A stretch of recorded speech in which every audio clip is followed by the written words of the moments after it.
Hi, Nancy Mueller here, once again sharing some information on the 3 stages of divorce.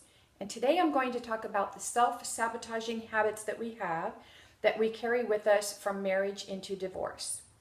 So when you think about your habits, oftentimes we don't think about them because a habit is just that, something that we do over and over without even thinking about it. Which hand you use to brush your teeth, where you start in your mouth when you brush your teeth. When you take a shower, do you start washing your hair first? Or, we have these little routines that we do. And much like those habits of routine, we have routines in our relationships and in our marriages. For instance, maybe you're the peacemaker in your relationship. Maybe if your husband happens to be a little too harsh with the children, you're the one that steps in and tries to buffer it and, make things all better. Perhaps your spouse always likes things a certain way and that's really not your thing, but just to keep from making waves, you've found yourself going along with it. It could be anything. It could be just whatever habits you create to keep things flowing steady in the relationship. Well, these habits we take with us into stage 2 and stage 3 of divorce. Remember, stage 2 is going through it. You've filed for divorce and now you're going through that process, what happens after you filed for divorce before the divorce is final. And stage 3 is the divorce is final. Now you're trying to put it behind you. You're trying to figure out, okay, how do I do life after divorce? So in stage 2 and stage 3, it's very, very important that we pay attention to the habits that we bring with us from the marriage into the divorce.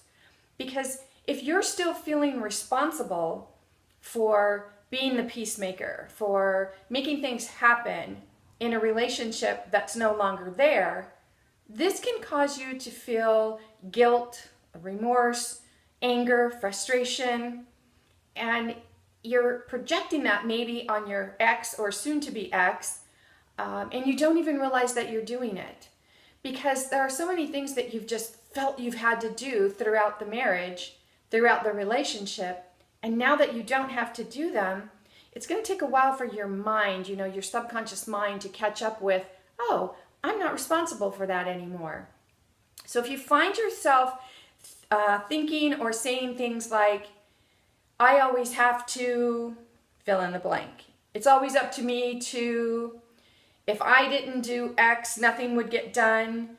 If you find yourself saying things like this, these are habits that you've brought with you from the marriage into the divorce, and you're still feeling responsible for them. So pay attention to the words that you're using. Our words are still very important. Whenever we're saying things like, I have to, it's my responsibility to, if it wasn't for me, this wouldn't happen. Pay very close attention to that dialogue going through your head, because that's an indicator of a belief that you have to act, do, or be a certain way in order to make the relationship work.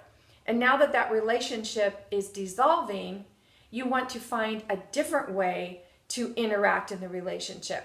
Because oftentimes, just because we're getting divorced doesn't mean that we're no longer going to talk to that spouse or that we're no longer going to have a relationship with that person. So it's really, really important between stage 2 and stage 3 that you find out how you can be the most empowered, and your dialogue plays a great, great deal in this stage, because we really want to pay attention to what our beliefs are about our role as the married person and our role now that we're no longer the married person. For instance, maybe you were supposed to be home at a certain time every night because you had a routine. You cooked dinner, and now that routine's different. That doesn't happen anymore. Well, you could be feeling at odds and you're like, I don't know what to do with my time, or you don't know what to do with your freedom. So when this stuff is happening, when you're feeling this angst and this anxiousness about stage 2 and stage 3 of divorce, pay very close attention to your self-talk. What is it that you are telling yourself you have to do or you have to get done in order to continue making your world flow smoothly? Because that's what it is, right? We tend to think that we're in control. You know, I have to control this. And we're really not in control, but we tend to think that we are. So I hope this has helped you. If you are in any of the 3 stages of divorce and you need help, please visit me at masteringyourbeliefs.com. And if there's anything that I can do to help you, I would love to hear from you. In the meantime, this is Nancy Mueller saying ciao for now.